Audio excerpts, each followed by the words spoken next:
গুপ্ত সম্রাট দ্বিতীয় চন্দ্রগুপ্ত বা বিক্রমাদিত্যের নবরত্নের সভার কথা আমাদের জানা। এখানে শ্রেষ্ঠ রত্ন ছিলেন মহাকবি কালিদাস।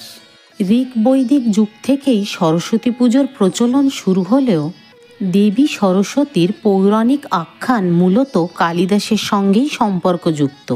প্রথম জীবনে খুবই বোকা ছিলেন কালিদাস।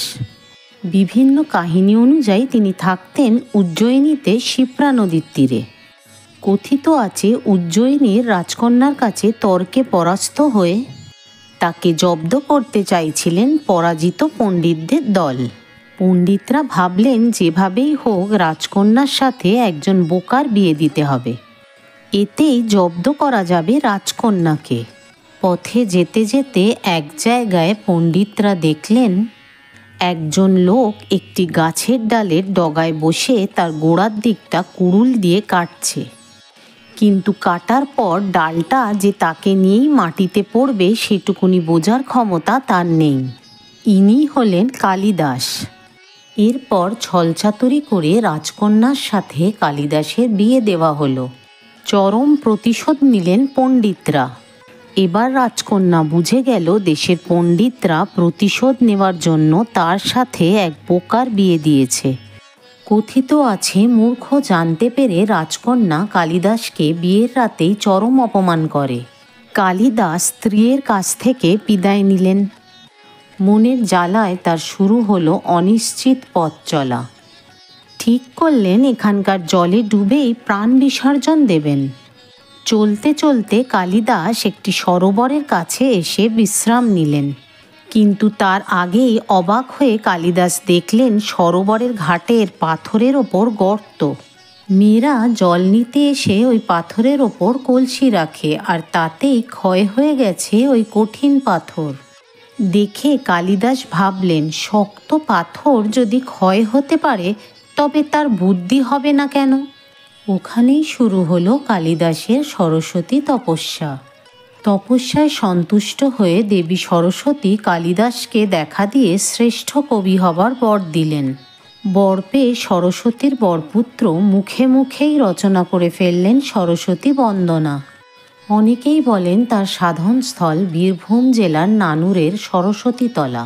আবার কেউ বলেন তার সমুদ্র উপকূলীয় অঞ্চলের বর্ণনার সঙ্গে হুবহু মিলে যায় মেদিনীপুরের কাঁথি এলাকার সমুদ্র উপকূল।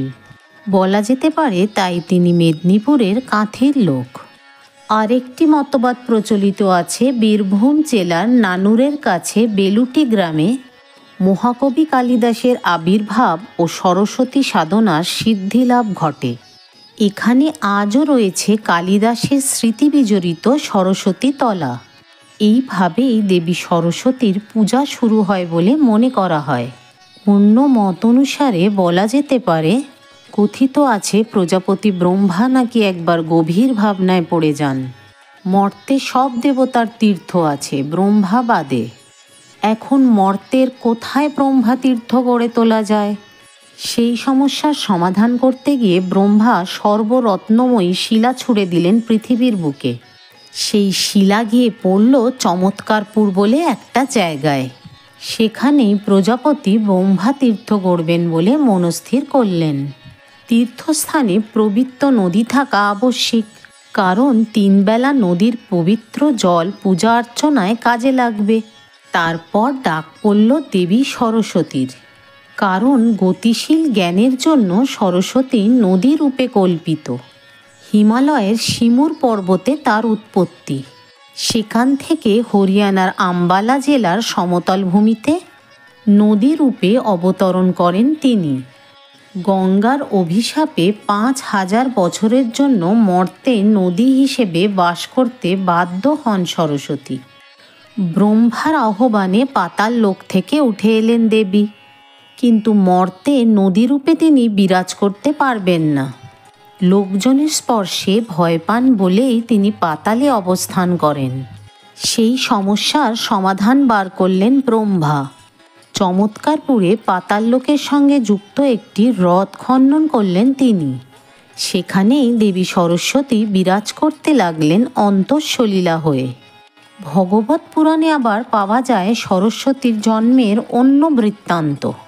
দেবী আদ্যা প্রকৃতির একটি অংশ হিসেবে জন্ম হয় দেবী সরস্বতীর।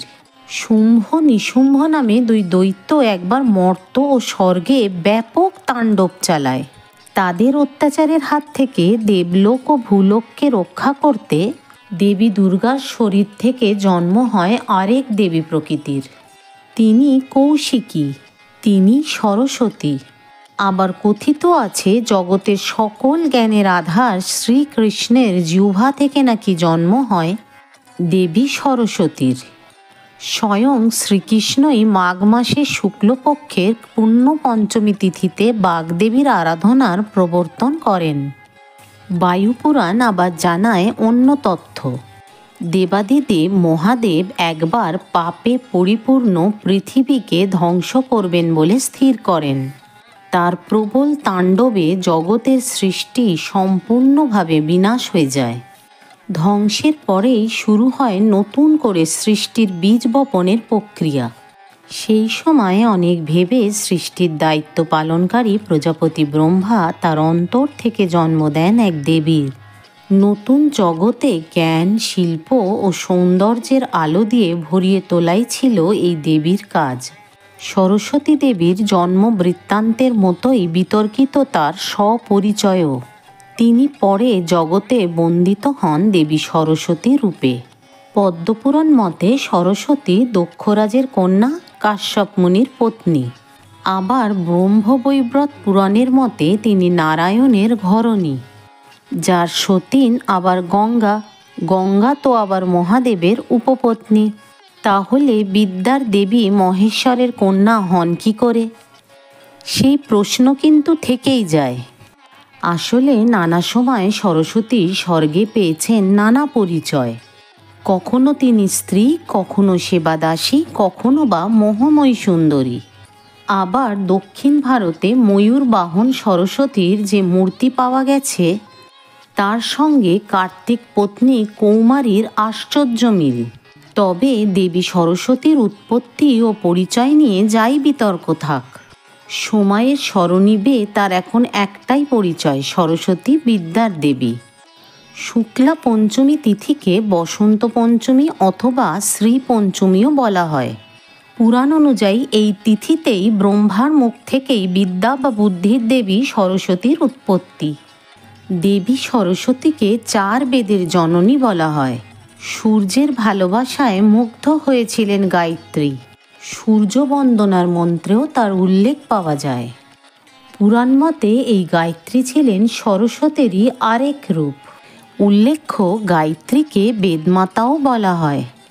তার বাগ্মিতার ক্ষমতা ও দক্ষতায় মুগ্ধ হয়ে সরস্বতীকে বাগদেবী নামে ভূষিত করেন ব্রহ্মা।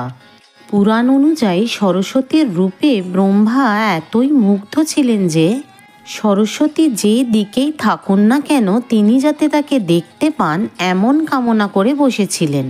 এই উদ্দেশ্য সাধনের জন্যই রয়েছে ব্রহ্মার 4টি মাথা। বিভিন্ন রূপ ধারণ করতে পারেন দেবী, এই কারণে সরস্বতীর আর এক নাম শতরূপা। ভারতের পূর্ব প্রান্তে সরস্বতীকে শিব ও দুর্গার সন্তান মনে করা হয়।